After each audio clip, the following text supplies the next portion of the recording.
Assalamualaikum warahmatullahi wabarakatuh. Perkenalkan, saya Muhammad Iksan Sunanto dari kelas C Pendidikan Geografi tahun 2019. Akan memaparkan materi gambaran ekonomi di masa sekarang dalam sudut pandang geografi. Benah ekonomi Pancasila. Ini adalah sistem ekonomi yang dipakai sampai sekarang. Sistem ekonomi yang berlandaskan pasal 33 Undang-Undang Dasar 1945.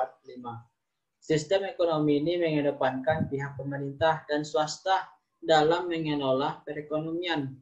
Jadi, ada pembagian peran yang jelas di antara badan usaha, yaitu badan usaha milik negara dan badan usaha milik swasta. Kemudian pembagiannya, pemerintah mengolah barang-barang yang berkaitan dengan hajat hidup orang banyak, sementara sisanya boleh dikelola swasta dengan pengawasan pemerintah. Kemudian pertumbuhan dan pembangunan ekonomi.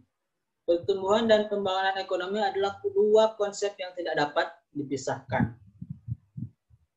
Teori pertumbuhan ekonomi bisa didefinisikan sebagai penjelasan mengenai faktor-faktor apa yang menentukan kenaikan output per kapita dalam jangka panjang dan penjelasan mengenai bagaimana faktor-faktor tersebut berinteraksi satu sama lain sehingga terjadi proses pertumbuhan. Kemudian pembangunan ekonomi merupakan suatu perubahan yang terjadi secara terus-menerus melalui serangkaian kombinasi proses demi mencapai suatu yang lebih baik, yaitu adanya peningkatan pendapatan per kapita yang terus-menerus berlangsung dalam jangka panjang. Strategi ekonomi sektor pertanian di tengah pandemik COVID-19. Pertumbuhan ekonomi Indonesia diproyeksikan ambruk di tahun 2020 sebab dampak dari pandemi COVID-19 ini, yang mana sudah kita rasakan di seluruh Indonesia, bahkan di luar negeri itu diterapkan yang namanya PSBB. Pandemi COVID-19 efeknya akan bervariasi terhadap berbagai sektor perekonomian.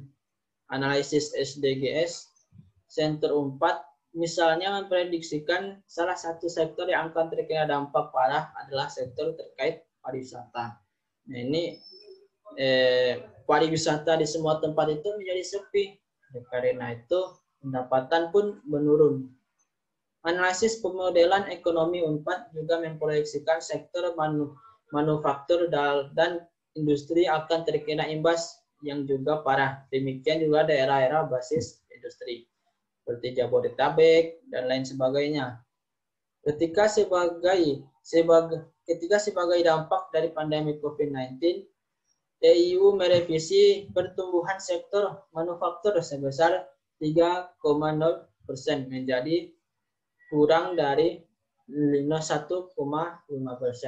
atau terkoreksi kurang dari 4,5%. Dan sektor jasa sebesar 2,7% menjadi 2,4% atau terkoreksi berkurang 4,8%. Pertumbuhan sektor pertanian hanya direvisi dari 4,1% menjadi 3,2% atau kurang 0,9%. Analisis pemodelan SDG Center 4 memberikan hasil yang senada. Mungkin cuma ini materi dari saya. Banyak sekali kekurangannya, saya mohon maaf yang sebesar-besarnya. Wabillahi taufiq wal hidayah. Wassalamualaikum warahmatullahi wabarakatuh.